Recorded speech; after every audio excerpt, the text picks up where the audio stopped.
In today's video, I'm going to be sharing with you, along with my friend Kellie Chasse, how you can create these super fun alcohol ink mosaic tile trays. So stick around, that's coming up next.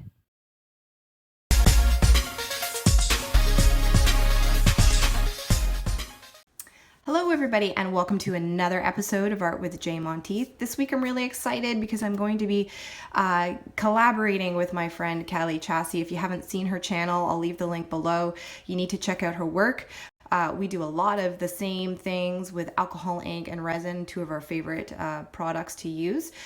So we thought, you know what, let's give everybody a double whammy this week, two projects in one video. So I'm really excited to be sharing this with you along with Kellie, and we're going to be featuring two different versions of a tray, mosaic tray with a resin over top of it. So this is this week's video, so without further ado, let's get started and I'll show you all the things that you need in order to create this project. So for my portion of this week's video, I too have opted for a tray, except this one is wooden. I know Kellie is using a white one. I picked this up at HomeSense, really inexpensive, and it's nice and shallow and not too big, so it's going to be perfect for this project. Now to create the look that I want here, I'm going to be first covering the base or painting on some ground or gesso because I want white to show through, not necessarily the wood. So I'm going to be using golden here. This is a golden gesso. Really like this brand. I'm going to be using that just to cover with a brush, or you could even roll it on this tray here.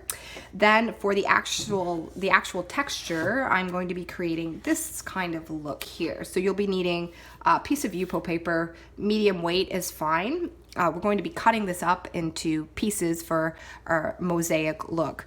And to create this kind of textured finish, you'll need a couple of things. You'll need your rubber cement, the Elmer's rubber cement product. This works really well to get this kind of worn look. And then we'll need a glue stick. You'll be needing that to obviously stick down your pieces. And then of course your alcohol inks, whatever colors and brands that you like to use. And then finally, you'll need your resin, and Kellie and I both like to use Art Resin. It's our favorite product here, so I'll be using that also. All right, so let's go ahead and start creating the texture here and painting our ground onto our tray. I'm just quickly covering the tray first with the gesso, so then that will give it time to dry. And again, you can roll this on or brush it on. I'm not really taking too much care with this because it is going to be the base. I just really wanted to cover the wood so that I just have a white showing through.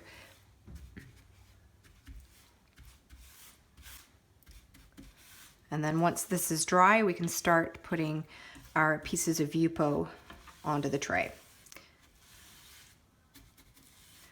Okay, I'll probably put another coat on this as well once it's dry, but I just wanted to show you the first layer there. Okay, we'll come back to that when it's dry. All right, moving on to the texture itself. Again, Elmer's rubber cement to get this effect. And all you do is just brush on some of the glue randomly, really, in any area that you'd like onto the Yupo paper. Now, you can also put a color down first and let that dry and then work in layers. So I think I will probably do that as well on another piece, and we'll just see which one turns out the best.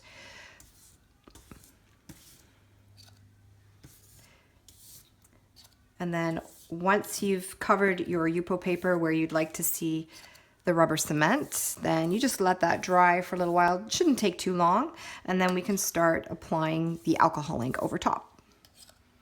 And this is a little bit smelly, so if you are sensitive to smells, then you may want to ensure that you're working as usual in a well-ventilated area, especially when you're using these products and the alcohol inks and the solutions and resin too. Just make sure that everything is safe and it's a good environment to be in. Okay, I'm going to let that dry and then we'll apply some ink.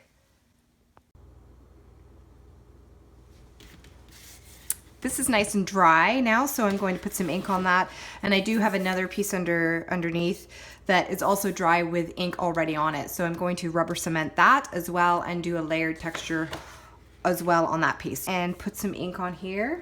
I think I'm going to do some blue on this piece. I'm going to keep all the colors fairly vibrant and bright think it'll be kind of neat on the tray. Keep it pretty.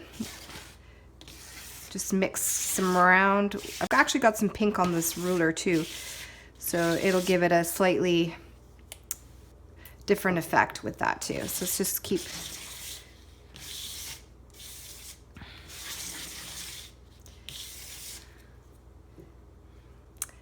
I really do like the pink and the blue mixed together. It's pretty. And we'll put some more Baja blue on here. And you can use all kinds of tools around your house to create really neat effects with alcohol ink, and I've got lots of videos that you can check out if you'd like to see some more techniques with ink, but you get the idea here. Yeah, that's gonna look pretty.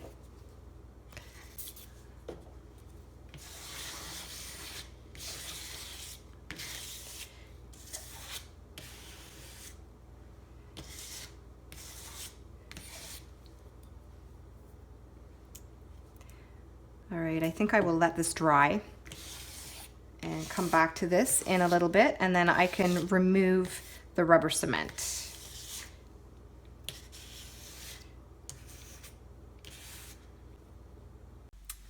This layer has now dried, and just start removing the rubber cement. You can just use your hand for this and just start wiping away the cement, and you get that worn look.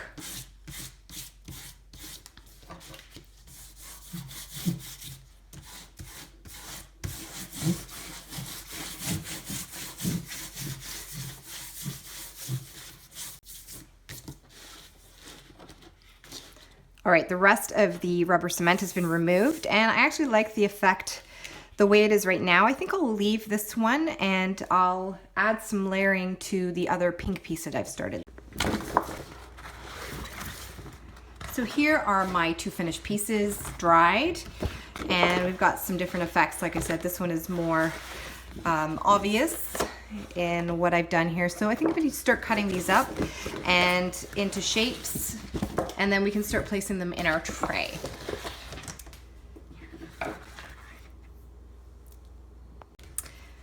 There's not going to be any rhyme or reason to this. I'm just going to start randomly cutting my shapes into little mosaic pieces.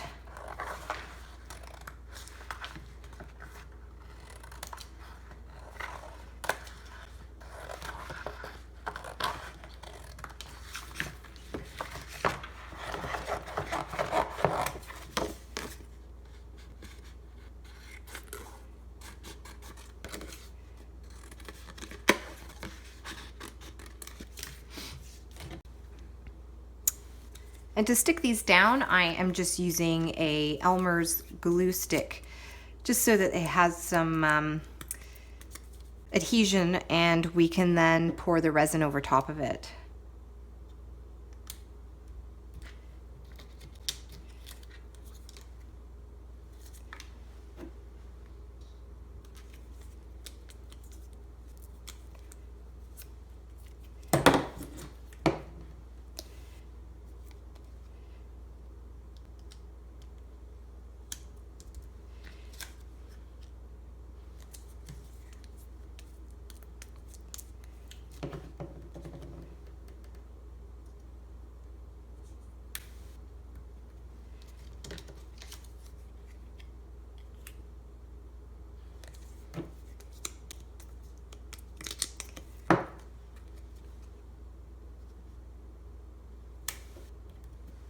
Okay, you get the idea here, so I'll continue on, and I'll be back when all of these pieces are stuck down.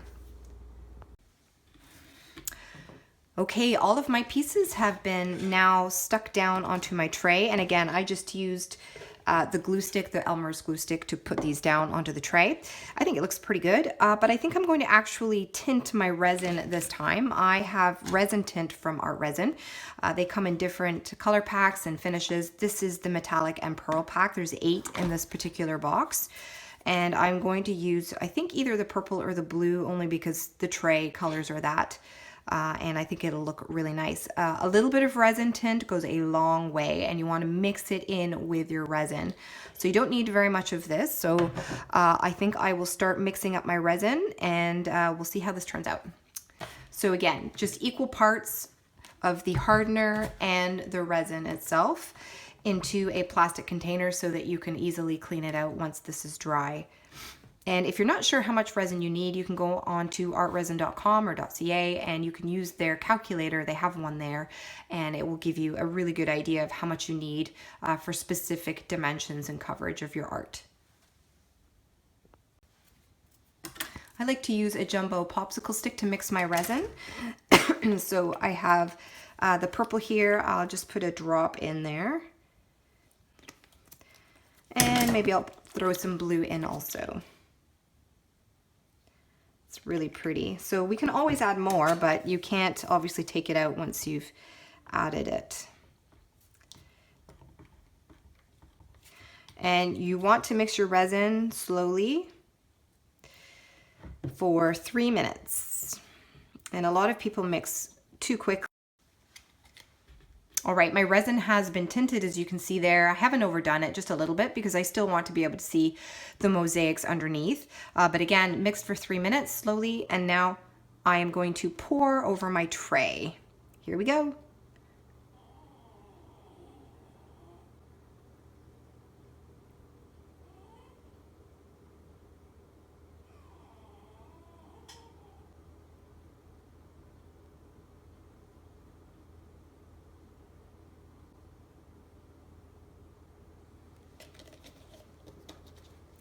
Make sure I get out every little bit of resin.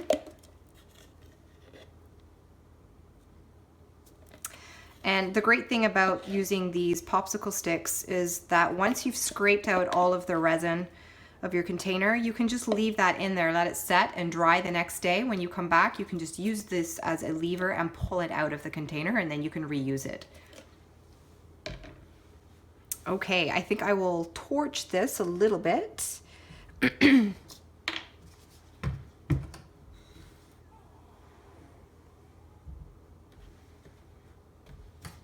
Again, using my little torch from Art Resin. I really like this one. You don't have to use an Art Resin one. You can just buy one from your local store.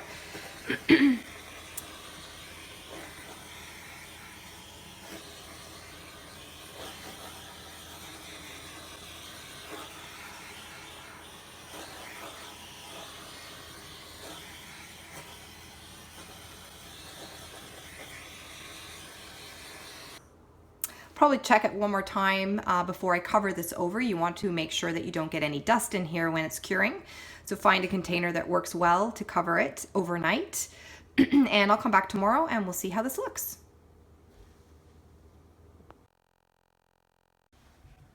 All right, it is the next day. I have removed my cover. This is what I used, just an old frame sitting on a couple of small little paper cups that I built up. So it was just like that in order to avoid dust particles settling into my project.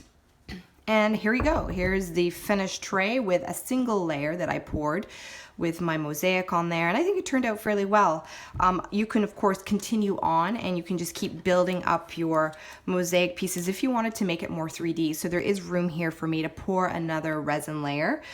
Just follow the exact same process with your glue stick right on top of your resin and you'll get that 3D look. But otherwise it turned out really, really well. I'm happy with it, and I would leave this for several days for it to fully cure, and then I can put my mugs and my plates and whatever I'd like on there for my tray. Hey, thanks so much, Jane. I am really excited to do a collaboration with you. This is what I'm going to show you how to do. This is done with eggs.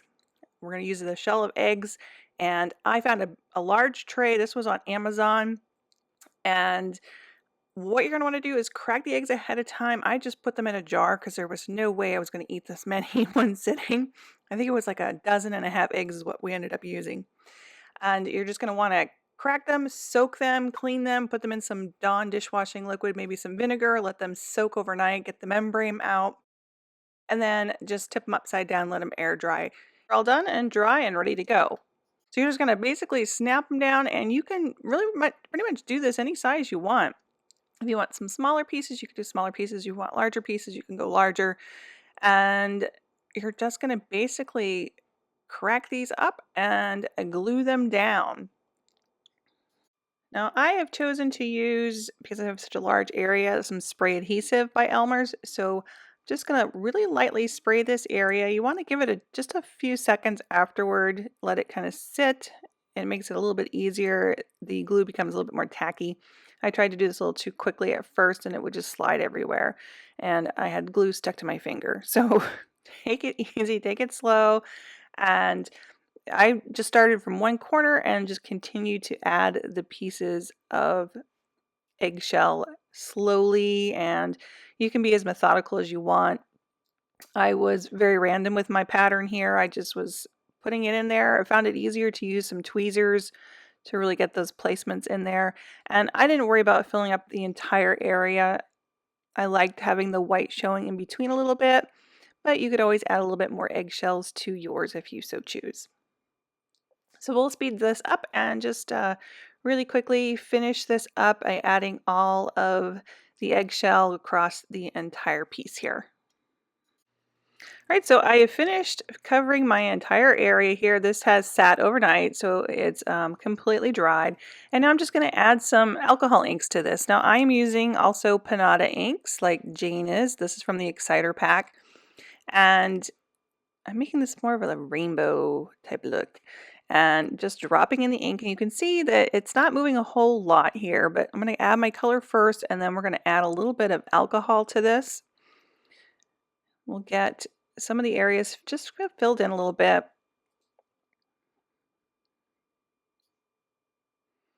And I think I'm using just about every color that's in here. This is a Ranger Mister. Now I filled this with alcohol. You do want to be careful because you don't want to breathe this or inhale it. So take your safety precautions with this, but I'm just going to spritz that to give it a little bit more movement, add a little bit more ink in here. I think I've used the Baja Blue, I've used the magenta, the purple, red, which is chili pepper, I believe, the yellow. So I really have all the colors of the rainbow here. And of course, as always in all my projects, you can choose any color that fits you. So I grabbed a plastic bag here, just crunched it up. This is just a bread bag, and I'm going to sponge this now because I'm just finding that the ink's just pretty much staying where it was at. So we need to move it a little bit more. So I'm just tapping this color on here. You can add a little bit more to the bag itself, tap it on, but I just want to give it a little bit more color. You can spritz it a couple more times. The alcohol helps. And then we're going to let this dry. And if you've used alcohol inks before, you know that it really does not take a long time for these to dry. So once it is dry, you're going to mix up your art resin or whatever brand resin that you like. Jane and I both adore art resin. And I have mixed up a good amount of resin here. Now, of course, this will vary depending on the size of your tray, but just make sure that you're mixing up enough so that your eggshells are completely covered. And then you're going to take your torch. I'm using just a little plumber's torch here. It's filled with butane, and make sure you get all of those bubbles. You may have to do this a couple of times, but if your eggs are nice and dry, this usually works pretty easy. And then you're just going to cover that up the same as Jane did with her tray overnight. Let that dry for at least 24 hours. I just put the cups down, and I also used just an old canvas board here to cover my tray. It actually fit perfect on here. And here's what it looks like the next morning. And this is absolutely beautiful in person. I wish you guys could see it. Got that nice gloss, and this one is all ready. Again, leave it, let it cure for extra maybe 72 hours before you actually put something on it, and you are good to go. So I hope you enjoyed this one, and thanks again to Jane for collaborating with me, and I had so much fun. And I hope you guys subscribe to my page and check out my other videos over there. And like Jane said, the link is down below. So thanks so much. And that's it today, guys. Thanks so much for watching. I hope you enjoyed both mine and Kellie's version of our tray for this week's tutorial online. And if you did enjoy it, please give it a like and a share. And don't forget to subscribe to our channels for weekly art videos.